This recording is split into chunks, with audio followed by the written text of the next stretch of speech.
الجسد وزيادة في العلم وبركة في الرزق وتوبة قبل الموت ورحمة عند الموت ومغفرة بعد الموت. اللهم هون علينا في سكرات الموت والنجاة من النار والعفو عند الحساب. اللهم إنا نسألك العفو والعافية والمعافاة الدائمة في الدين والدنيا والآخرة. الحمد لله الذي رد على روحنا نفسنا وعافنا في أجسادنا وأذلنا بذكرنا. اللهم بك أصبحنا وبك أمسينا وبك نحيا وبك نموت وإليك المصير. ربنا اغفر لنا ذنوبنا وذنوب والدينا وارحمهم كما ربونا صغارا. ربنا اغفر لنا ولإخواننا الذين سبقونا بالإيمان ولا تجعل في قلوبنا غلا للذين آمنوا ربنا إنك رؤوف رحيم. رب اجعلني مقيم الصلاة ومن ذريتي ربنا وتقبل دعاء. ربنا هب لنا من أزواجنا وذرياتنا قرة أعين واجعلنا للمتقين إماما. ربنا آتنا في الدنيا حسنة وفي الآخرة حسنة وقنا عذاب النار. وصلى الله على سيدنا محمد وعلى آله وصحبه وسلم. سبحان ربك رب العزة عما يصفون وسلام على المرسلين والحمد لله رب العالمين. بسر أسرار الفاتحة.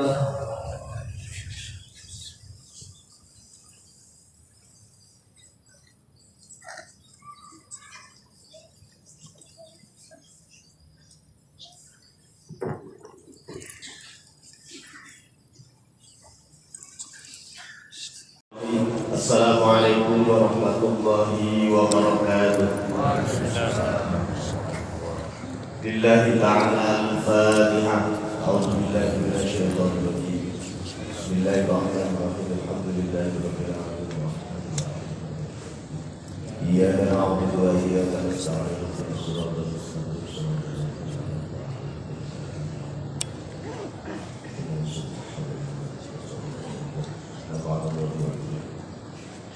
Al-Fatihah. A'udzu billahi minasy syaithanir rajim. Bismillahirrahmanirrahim. Alhamdulillahi rabbil alamin. Ar-Rahmanir Rahim. Maliki yaumiddin. Iyyaka na'budu wa iyyaka nasta'in. Shiratal mustaqim. Shiratal ladzina an'amta 'alaihim ghairil maghdubi 'alaihim waladdallin. Bismillahirrahmanirrahim. Alhamdulillahilladzi nawwara qulubana binuril iman wal islam وهدانا إلى سبل السلام. أشهد أن لا إله إلا الله وأشهد أن محمدا عبده ورسوله. اللهم صل على سيدنا محمد عبدك ونبيك ورسولك نبي الأمي وعلى آله وصحبه وسلم تسليما بقدر عظمة ذاتك في كل وقت وحين. قال المؤلف رحمه الله تعالى ونفعنا به وأمدنا ببركته وأسراره في الدارين آمين.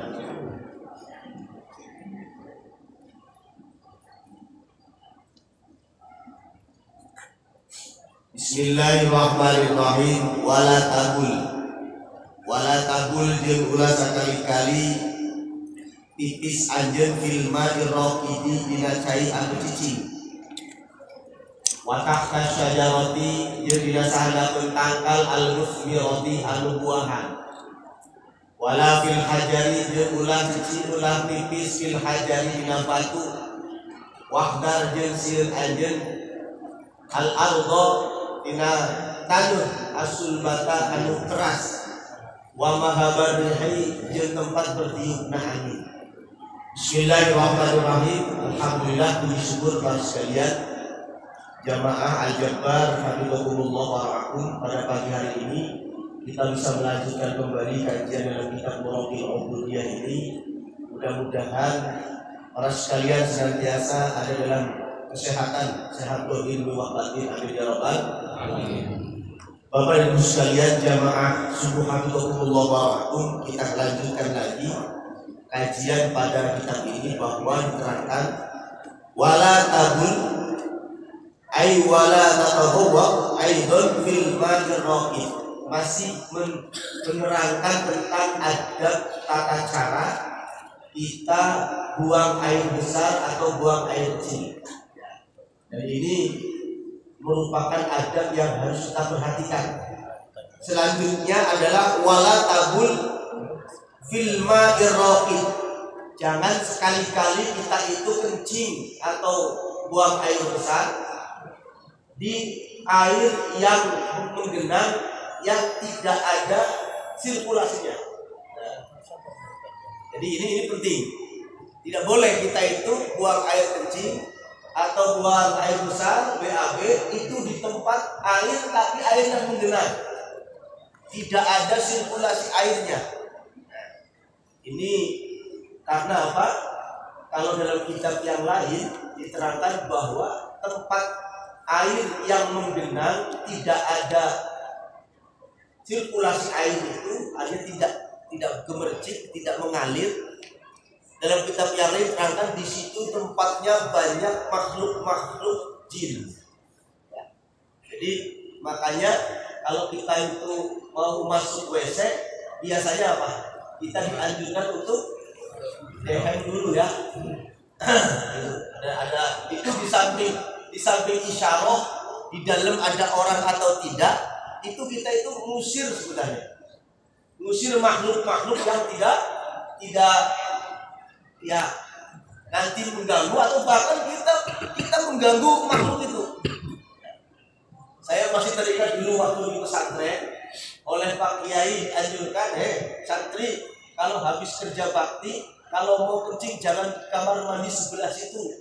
Ya, saya masih ingat itu. Diingatkan ya. Tiba-tiba ada santri yang berdegong. Ya, ada santri yang tidak mendengarkan nasihat kiai, perintah kiai. Tiba-tiba santri itu masuk ke kamar mandi itu, apa yang terjadi? Begitu keluar itu sudah kayak orang kesurupan. Karena apa? Bisa jadi karena di situ ada sesuatu sehingga diganggu oleh kita. Ya. Maka kita bisa mengatakan wala tabul fil ma'ir raqidi ay tatawat BAB BAK, tidak boleh di tempat air yang tenang, yang diem. Ya. Artinya di situ menggenang tidak diperuntukkan untuk BAB atau BAK. Nah, ini penting. Makanya kita itu jangan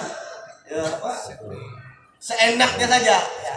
Kecuali memang tempat itu diperuntukkan untuk memang itu. Itu pun harus dengan adab dan sopan santun ketika kita itu di dalam itu. Walaupun itu tempat yang digunakan untuk seperti itu, kotor lah notabene-nya, tapi jangan sembarangan. Oh itu. Kul au kasura malam ya yastaghfur amal jari fala yukrah. Ya, kalau air yang yastaghfur itu tidak seperti kalau di belakang ini apa namanya? Embung ya.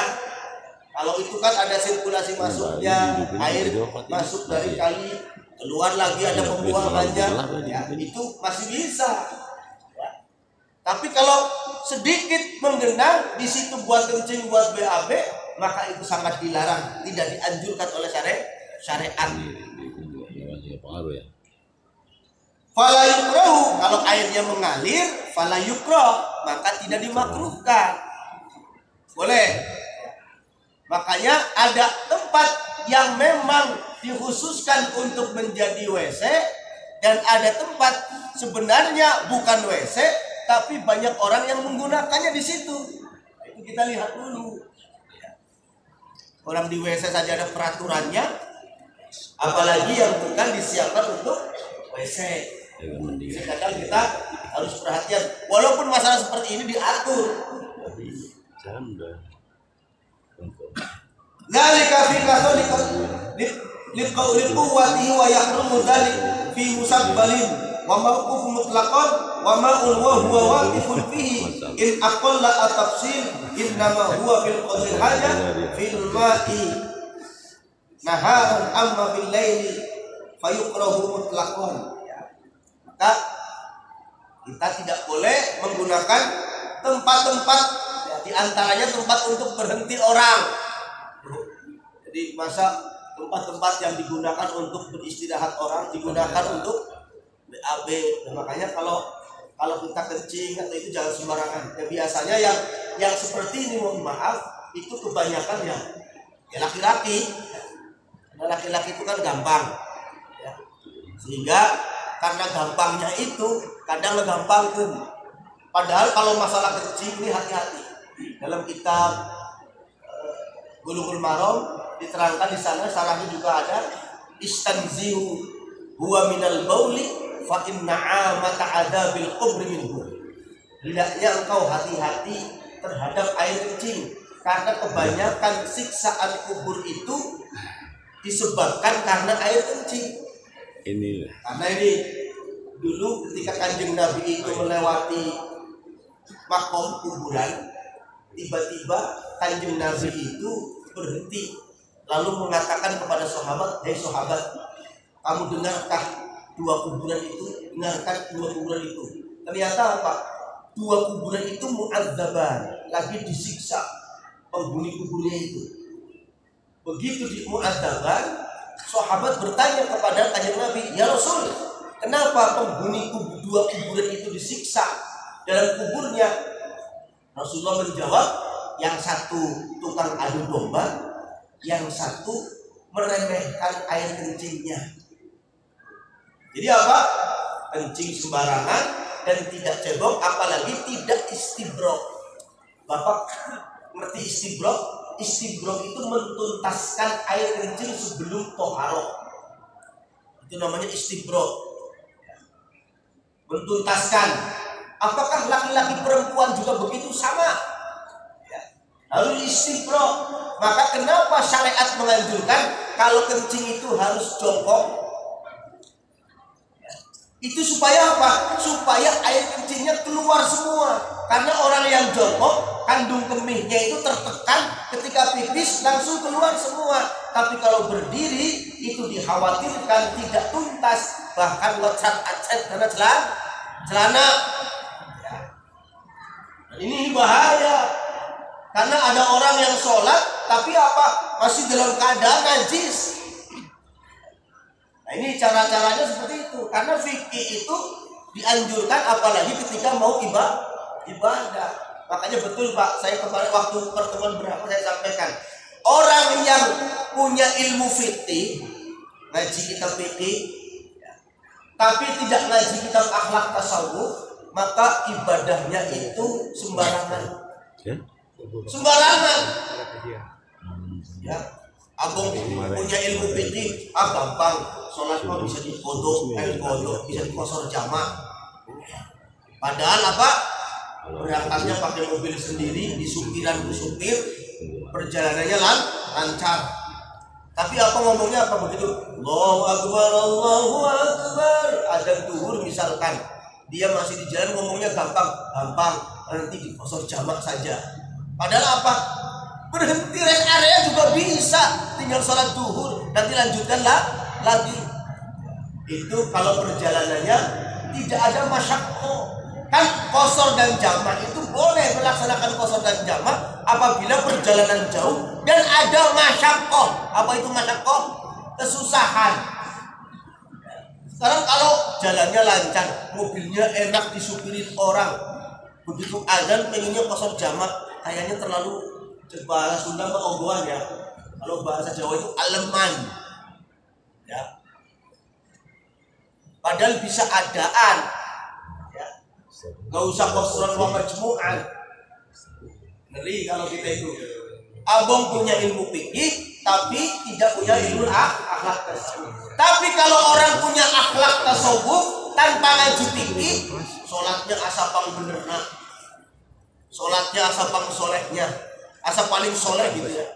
Kayaknya paling soleh. Karena apa? Ilmu tasawufnya ada, tapi ilmu fikihnya nggak ada. Nyaris ibadah tidak pakai aturan, walaupun menurut dia itu sudah benar. Yang bagus bagaimana Pak Ustaz? Waman jama'a bainahuma. Kombinkan antara fikih dan tasawuf menjadi satu, diamalkan untuk ibadah. Maka betul Al-Imam Malik mengatakan seperti itu. Man tafaqqaha walam yatasawwaf faqad tazallahu. Waman tasawwaf walam yatafaqqah faqad tafassaqah. Orang yang punya fikih tanpa ilmu tasawuf itu fasik, ya. Tapi orang yang tasawuf tanpa ilmu fikih zindik, ya, mendekati zindik. Yang bagus bagaimana? Waman jama'a bainahuma faqad tahaqqaqa. Siapa yang mengkombinkan antara fikih dan tasawuf, maka faqad tahaqqaqa, sesungguhnya dia ada dalam tahqiq, ya, keyakinan yang luar biasa. Tahaqqaq itu sebenarnya haqiqah, ya. Tapi itu kita terjemahkan pakainya tahqiq itu yakin dengan ibadah kita. Karena apa? Dalam keterangan wa'bud rabbaka hatta ya'tiyakal yakin. Sembahlah Tuhanmu sampai kamu yakin. Yakin di situ apa tafsirnya? Ai al maut. Sampai mati. Bukan sampai yakin. Nanti kalau udah yakin udah ibadah. Artinya wa'bud rabbaka hatta ya'tiyakal yakin ai al mautu. Maksudnya mati, sampai mati. Ini para sekalian, maka kita fikih, ya, kita kalau ngaji itu jangan remehkan, walaupun masalah air kencing saja sangat bahaya kalau kita nggak ngerti cara istinjanya. Karena apa? Katakan Nabi, fa inna amata adzabil qabri minhu. Sesungguhnya banyak orang yang disiksa di alam kubur hanya karena baul, ya. Cara toharohnya belum bisa. Apalagi mohon maaf, laki-laki itu kalau kencing itu kalau bisa nongkrong, kemudian apa, istibro itu satu dengan cara magejeun dehem supaya keluar, ya. Yang kedua itu dibersihkan. Itu caranya ada ibham di luhur, itu musabbah di bawah, dikeluarin, ya. Itu istibro, namanya istibro. Kemudian ada di tekan goyang-goyang supaya nah ini namanya istibro. Kalau yang nggak tahu nggak bisa, ya. Kalau perempuan gimana Pak Ustaz? Sama, ada dehemnya, tapi kalau digini-gini mah tidak, ya. Mungkin ada apa dengan cara istibro dengan menuntaskan. Nah ini jadi penting para sekalian, teknik, ya. Fikih itu membahas teknik. Teknik apa? Teknik kita toharo, ada teknik beribadah, maka jangan sepelekan. Ngaji sapina, ngaji kitab ke para kiai. Zaman sekarang males sih, padahal talak di ustaz itu perlu, ya. Kalau kita di komplek, di kampung ada pengajian, hadiri itu. Karena itu setidaknya secara teknis akan terbimbing, ya. Jangan kita itu beribadah tapi tidak menggunakan secara teoritis, praktisnya enggak. Maka saya punya menyampaikan Al-Quran dan hadis itu grand teori, ya, masih global, masih mujmal. Jajaran teknisnya siapa? Ulama yang menjelaskan. Kalau kita nggak ngaji nggak bisa, ya. Takbir Allahu Akbar sampai assalamualaikum bagi orang yang pernah ngaji dengan orang yang tidak pernah ngaji itu kualitasnya beda di hadapan Allah. Karena apa? Orang yang beribadah dengan menggunakan ilmu akan jelas beda dengan orang yang beribadah kan saukur tuturut munding. Apa tuturut munding itu? Ikut-ikutan, ya. Roboh-roboh pisang, imam ruku ikut ruku. Tapi kalau ada orang yang takbir, Allahu Akbar, takbirna oge orang ngaji, maka dipenting ku malaikat beda jeung sama orang yang takbirnya tidak ngaji. Makanya diterangkan dalam kitab Fathul Mu'in, kalau takbir itu tidak boleh memanjangkan huruf alifnya lafaz Allah. Contoh, Allahu Akbar, itu nggak boleh. Karena apa? Artinya menjadi beda. Kalau Allahu Akbar artinya Allah Maha Besar, tapi kalau Allahu Akbar artinya apa? Apakah Allah Maha Besar? Alifnya menjadi alif istifham, artinya pertanyaan, dan itu sangat melenceng artinya. Kalau kita mempertanyakan apakah Allah Maha Besar, berarti kita ragu dengan kebesaran Allah, maka cepiki. Lah kalau ini nggak sah, ditinjau ilmu tauhid lebih parah. Ya, berarti kita apa? Ya ditinjau melalui ilmu tauhid, maka luar biasa. Ayat ini ada lagi orang yang takbir, ya. Barnya yang panjang, Allahu Akbar. Barnya yang panjang, itu pun maknanya beda lagi. Artinya apa? Allah seperti apa itu? Dulang. Akbar. Makanya kalau dalam syariat Islam, apalagi kajian bahasa Arab, ziyadatul bina tadullu ala ziyadatil makna. Merubah bentuk kalimat itu akan merubah bentuk maknanya. Sebab Al-Quran itu, apalagi Al-Quran, beda titik saja itu beda maknanya. Contoh, afala yanzuruna ilal ibili kaifa khuliqat. Pakai kho. Apakah kau sekalian tidak melihat, wahai orang-orang kafir, bagaimana onta itu diciptakan? Itu makna yang benar. Tiba-tiba kita baca Qur'annya sembarangan tanpa titik. Apala yang duruna ilal ibili kaifa khuliqat. Dengan kho tapi khuliqat pakai ha. Apa artinya? Wahai orang-orang kafir, apakah kau sekalian tidak melihat bagaimana onta itu dicukur? Kan maknanya melenceng jauh. Ya. Maka kenapa kita perlu ngaji tajwid? Supaya qiraatnya fasahah. Ya. Tajwid itu ada di zaman siapa? Bukan di zaman Rasulullah. Tajwid itu zaman apa? Zaman Zaid bin Sabit aja baru penulisan titik dan titik-titik itu dikasih setelah zaman kesini.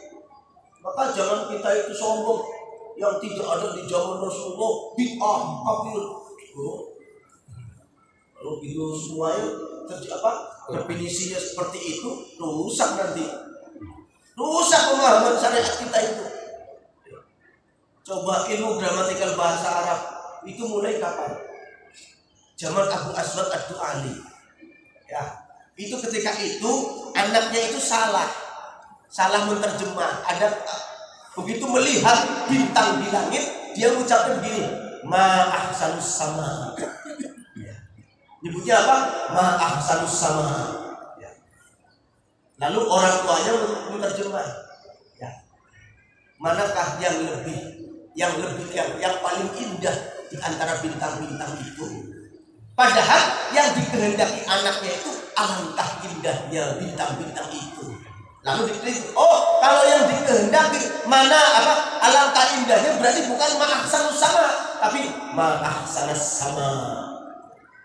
Jadi beda maknanya antara ma'ahsanus sama dengan ma'ahsana sama, hanya beda fathah dan dhamma. Ini penting para sekalian. Maka luar biasa, ngaji itu jangan di WA saja. Ngaji itu jangan di IG saja. Apalagi ngaji itu jangan di YouTube saja, ya. Karena YouTube itu untuk pengalaman. Tapi kalau ngaji yang ditalaki dengan kiai ustaz itu untuk pengamalan. Ada ilmu yang pengalaman, ada yang ilmu pengamalan, ada yang ilmu yang itu sekedar pengetahuan saja. Maka penting. Saya pernah ngaji, ya katakanlah mampir ke suatu masjid, ada kiai yang lagi baca kitab, saya duduk 20 menit, itu langsung apa? Dalam hati saya berpikir, ya Allah, saya duduk 20 menit dengan kiai ini, saya pesantren hampir berapa tahun itu, kok tidak ada yang ngaji dapat 20 menit itu, tapi seperti dapatnya banyak. Apalagi kalau bapak rajin rutin ngaji. Maka beda orang yang mau ngaji dengan orang yang tidak ngaji. Maka dalam Al-Quran jelas, qul hal yastawil ladzina ya'lamuna wal ladzina la ya'lamun. Katakanlah, apakah sama orang yang berpengetahuan dengan orang yang tidak berpengetahuan? Itu kalau pertanyaan dalam Al-Quran itu jangan dijawab, itu retorik. Artinya apa? Kudu ditanya ngerti, bilangnya pandai hati. Jawabannya ada dalam hati. Maka penting ini, ya, terutama dalam kajian-kajian ilmu agama. Wa tahtas syajaratil musmirah, dan tidak boleh kita buang air kecil, buang air besar di bawah pohon yang sedang berbuah. Hitung-hitung pupuk, terbalik gitu. Nggak boleh ya. Sebab kalau pupuk pakai kotoran apa? Misalkan kotoran ayam, kotoran hewan ditaruh di bawah pohon, itu rada pantas. Coba, tapi kalau kotoran manusia di bawah pohon yang berbuah, jadi masalah. Sok ayahnya, sok suka ada yang ternak ayam itu di karungan kotorannya, kemudian dibawa ke atas itu untuk pupuk apa? Pupuk kentang, pupuk cengeng, seperti itu buat supaya tanya subur. Tapi itu kotoran hewan, bahkan sedikit diolah, nggak masalah. Tapi kotoran manusia dikumpulin, coba. Kotoran manusia dikumpulin untuk pupuk, bingung orangnya, pasti akan menjadi masalah. Maka di sini apa? Watah tasyajaratil musmirati, tidak boleh buang air kecil, buang air besar di bawah pohon yang sedang berbuah. Apalagi walau kana samaru ma siyanatan lit ta'arrati arwaqiah anit talwis fata'afiha al-anfus walau fi ghairi waqti musmirah. Apalagi memang buahnya itu diharapkan oleh yang punya. Coba kalau kotoran manusia ada di situ, nanti orang itu mau panen tiba-tiba lincak anak itu, ya. Karena kotoran pasti itu bendu, itu nggak enak orangnya. Nah ini maka sebab yang disebut makruh itu apa, Pak? Makruh itu membuat orang lain itu tidak nyaman, tidak enak. Contoh, bapak mau jamaah, begitu mau jamaah berdiri di sop awal. Begitu berdiri sop awal, sebelahnya bapak itu orangnya, mohon maaf, aroma tubuhnya nggak enak. Itu membuat makruh sebelahnya. Tuh, namanya makruh. Maka apa? Sunnahnya kalau mau jamaah itu pakai wewangian, pakai baju yang wangi. Supaya apa? Supaya orang yang bersama kita berdiri jamaah itu menjadi nyaman. Kalau kita mau Jumatan itu, kalau kita Allahu Akbar mencium aroma tubuh sebelahnya itu nggak enak banget. Bahkan apa? Wah, nggak betah orang sebelahnya itu. Itu namanya makruh. Apalagi habis makan jengkol, makan petai, pipisnya di WC masjid. Awas Pak, walaupun WC kalau di masjid jangan dihinakan, walaupun WC tapi di masjid. Karena apa? Itu tempat orang banyak. Begitu ada orang masuk, baunya begini, membuat orang makruh. Maka yang kencing di situ habis makan jengkol petai, itu apa? Makruh hukumnya, tidak boleh. Kalau makruh itu lebih baik jangan. Dia mah abang mayar, ya. Mentang-mentang bayar, kencing habis makan di masjid, biasa masjid, parfumnya beda. Makanya ini penting, makruh itu membuat orang lain tidak suka, itu namanya makruh. Di antaranya seperti itu. Apakah makruh itu sampai ke haraman? Ya tidak. Cuman makruh itu ada dua, ada makruh tahrim dan ada makruh tanzih. Kalau makruh tahrim itu makruh yang mendekati tidak boleh atau mendekati haram. Ada makruh tanzih. Apa itu makruh tanzih? Makruh tanzih itu makruh yang biasa. Seperti tadi makan jengkol, makan petai, kencingnya di tempat masjid, tempat musola yang banyak orang di situ, tidak enak karena aroma baunya. Sebab tidak semua orang resep mencium bau jengkol, bau petai. Ya hari masakan mah enak, hari bau pipis mah tidak enak. Ya, Itu namanya makruh. Kalau samaru makulan au mashmuman fayukrahu dzalika ma lam ya'lam yaji'u ma yazilu dzalika najsu 'alal mahli qabla wujudil tamrati min matarin au ghairihi. Apalagi memang buahnya itu buah yang bisa dimakan, itu enggak boleh. Di bawah tangkal, di bawah pohon mangga, di bawah pohon rambutan yang lagi pada berbuah, itu nggak boleh, apalagi bukan kebun sendiri. Karena kemarin sudah saya sampaikan, alhamdulillah di lingkungan kita ini, terutama ya Indonesia ya, itu kan ya walaupun di berbagai tempat masih ada, itu sudah peradabannya sudah bagus. Rumah-rumah sudah disediakan WC ya. Setiap bikin rumah itu pasti menyediakan WC ya. Tapi kalau dulu bikin rumah kebanyakan WC-nya di luar. Di luarnya maksudnya apa? Karena apa? Kebanyakan sawahnya itu lega, rumahnya itu lega-lega, lebar luas. Begitu bikin rumah di belakangnya masih kebun, akhirnya apa? Nggak bikin WC. WC-nya di mana? Di kebun itu. Kalau di tempat-tempat yang banyak air namanya pacilingan ya.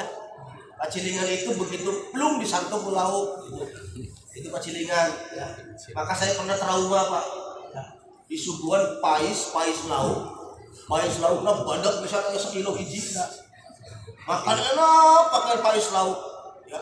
Itu teh begitu ke belakang banyak ikan di kolam, di balong. Ternyata apa? Ada orang yang lagi BAB di situ, belum dimakan lauk. Saya tanya, ini lauk apa? Itu lauk nila sama lauk gurame. Tadi yang saya makan apa? Lauk gurame. Enak. Iya dari situ lauknya. Ya Allah, pernah itu saya bertamu ke orang di suguhan pais besar. Ya. Begitu makan lauk pais itu cuci tangannya ke belakang, ada balong. Akhirnya dari situ saya nggak suka lauk balong, saya nggak suka.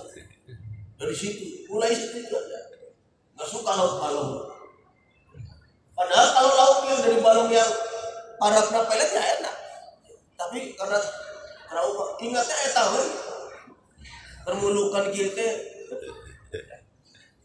Tapi apakah boleh? Boleh, nggak masalah. Nah itu namanya pacilingan ya, pacilingan itu WC alami. WC alami, tidak pakai safety tank, tapi pakai apa? Pakai lauk. Kalau bahasa orang Padi itu tumpang sari. Ya, tumpang sarinya maksudnya biasanya padi dengan ikan, dia macam lauk itu tumpang sarina. Nah ini para sekalian, banyak sekali ya kalau kita nggak ngerti teori secara praktisnya, kita nggak akan bisa tentang fikih. Maka fikih itu harus kita ngaji, walaupun seperti ini jangan disepelekan. Yang terakhir, wahdaril ardo as-sulbata.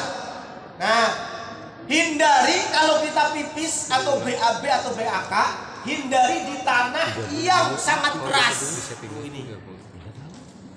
Karena apa? Kalau kencing sambil berdiri juga nanti kena baju. Kalau misalkan tanahnya keras tidak bisa nyerap, apalagi kotorannya tidak bisa ditutupi oleh tanah. Itu yang bahaya. Karena orang lain bisa melihat, orang lain bisa menginjaknya. Makanya orang kadang elek kucing namanya. Kucing teh lamun tos buang kotoran itu ditutupin sendiri. Manusia kan kalau dolwah dolbon, modoli sawah jeung modoli kebon, begitu keluar mah diantep kan gitu. Ya. Mudah-mudahan kayak ditutupan. Ya, mun kucing malah mun tos keluar kotoran apa ditutupan kan, walaupun di mana wae ya. Apalagi kucing-kucing sekarang itu kan terdidik, disendai tempatnya pipis sama kotornya di situ di wadah. Nah manusia bisa ya WC keluar ke kebun gitu kan. Nah ini para sekalian, berarti apa? Syariat menganjurkan tidak boleh kencing dan buang air besar itu di tempat tanah yang sangat keras. Makanya di orang Arab itu kan cadasnya lain cadas batu. Sok di Mekah itu gunung batu dibor untuk jadi jalan, begitu. Sebelahnya bahkan kalau Bapak sa'i itu antara Safa wal Marwah itu sekarang kan batunya itu mengkilat sekali Pak. Karena apa? Setiap hari itu petugasnya dielapi, disikati tiap hari. Ya, alhamdulillah saya sudah bisa sholat di sofa.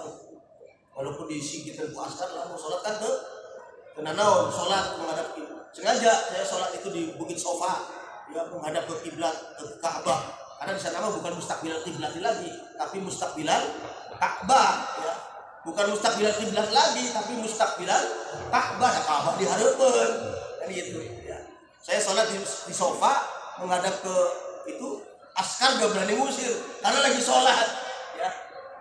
Kiwe, seberapa rakaat baru pindah lagi saya begitu pindah lagi ke Bukit Marwah. Di Marwah sholat lagi. Gitu. Batunya itu mengkilat, Pak. Padahal tadinya itu ya batu. Cuman karena dibersihin jadi mengkilat. Nah di Mekah itu begitu. Bukitnya itu bukan bukit cadas, tapi batu. Maka kalau kita BABBAK di sana itu terangkan dalam kitab-kitab itu tidak boleh kita kencing dan buang air besar di tempat yang keras. Tidak bisa nyerap. Makanya dulu ada sejarahnya. Kanjeng Nabi itu membuat Masjid Nabawi itu kan tadinya tanahnya anak yatim. Dan Kanjeng Nabi membuat Masjid Nabawi itu bukan karena keinginan sendiri pengen bikin masjid di situ. Karena apa? Ketika hijrah dari Mekah ke Madinah, itu Kanjeng Nabi tidak berhenti berjalan sampai Madinah kecuali ontanya sendiri yang berhenti. Ketika ontanya berhenti, baru Kanjeng Nabi berhenti di situ karena itu sudah wahyu. Nah Kanjeng Nabi suatu saat ada seorang badui Arab itu kencing di pojok masjid. Ya, pojok masjidnya Al-Jabbar itu keramik semua. Kalau ada bapak-bapak kencing di pojok masjid di situ, pasti sudah bukan ditewak lagi, viral. Ya, pasti viral. Nah dulu ada seorang Arab badui yang kencing di pojok masjid. Tanah kene. Begitu kencing, sahabat yang melarangnya dan sangat gendok, itu orang gak punya peraturan, kencing di pojok masjid, mau digebahkan ke Kanjeng Nabi. Ya. Ke sahabat, akhirnya Kanjeng Nabi melarang, sahabat, ulah wakat digebahkan, ulah wakat dilarang. Karena apa? Kalau kamu lagi kencing dilarang, nanti dia pindah ngecet kemana-mana. Padahal itu tanah loh. Begitu sudah kencing di situ, dikasih tahu sama sahabat, baru sahabat membawa air yang bekas kencingnya disiram dan meresap ke tanah. Kebetulan di sana itu yang di sejarah kita itu tanah. Coba kalau itu keramik seperti ini, ya. Itu cara membersihkannya Kanjeng Nabi apa? Disiram pakai air satu ember, meresap. Coba kalau ada anak kecil kencing di pelataran masjid yang itu keramik, disiram semua pakai air seember, gimana? Jadi najis semuanya. Maka apa? Teknik itu beda. Al-hukmu yadullu ma'ilati hukman wa adaman. Kalau sekarang jangan disiram pakai air satu ember. Caranya bagaimana? Ambil kain yang tidak kepake atau ambil kertas yang tidak kepake, bersihkan dulu kotorannya sampai kering. Sudah kering, tidak ada ainun najasahnya, baru disiram pakai air, itu sudah bersih. Itu teknisnya. Kalau orang yang nggak lihatnya zaman Kanjeng Nabi saja, kalau ada yang kencing di masjid cuma disiram pakai ember, wah nyebutnya zaman Kanjeng Nabi, tapi tidak menggunakan teknik fikih yang diajarkan para ulama. Sebab kalau mau menjatuhkan hukum itu lihat muqaddal halnya, di depan itu siapa, hukumnya apa. Maka jangan terkecoh kepada orang yang kembali kepada Al-Quran dan Sunnah tapi nggak pakai metodologi ulama. Jangan terkecoh, ya. Memangnya bisa kita mau ngaji tafsir, mau ngaji Al-Quran tanpa tafsir? Justru kalau kita ngaji Quran tanpa tafsir itu bahaya. Kita itu ngarang-ngarang, ya. Makanya saya kalau mau khutbah, mau menyampaikan sesuatu, kalau misalkan menemukan ayat, saya langsung lihat tafsirnya. Apakah itu tafsir Jalalain, apakah itu tafsir Munir, apakah itu tafsir Tanwirul Minbas, apakah itu tafsir Imam Nawawi, ya, apakah tafsir Ibnu Arabi, apakah tafsir Al-Bustari. Karena apa? Saya nggak bisa ngarang, mendingan ikut para ulama. Dan itu penting para sekalian. Maka biasakan ngaji itu kepada guru-guru kita talatil ustaz. Wa mahabari, dan tidak boleh kita itu kencing berlawanan dengan arah angin, tempat bertiupnya angin, nggak boleh. Karena tadi ya kencing di sini berarti kan itu ke bawah angin.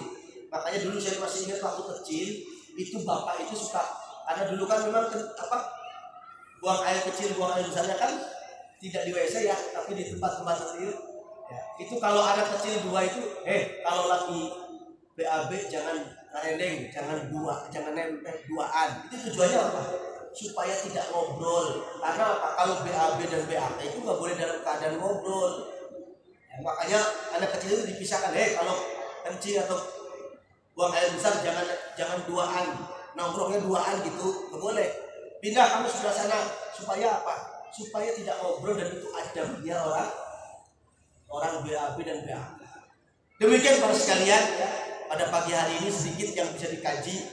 Mudah-mudahan apa yang dikaji, walaupun kajiannya cuma kajian sederhana tentang toharoh, tapi mudah-mudahan menjadi ilmu khazanah kita untuk bisa beribadah secara suci dan bersih menurut tatanan syariat ya. Wallahul muwaffiq ila aqwamit thoriq wal afu minkum. Wassalamualaikum warahmatullahi wabarakatuh. Waalaikumsalam. Sallallahu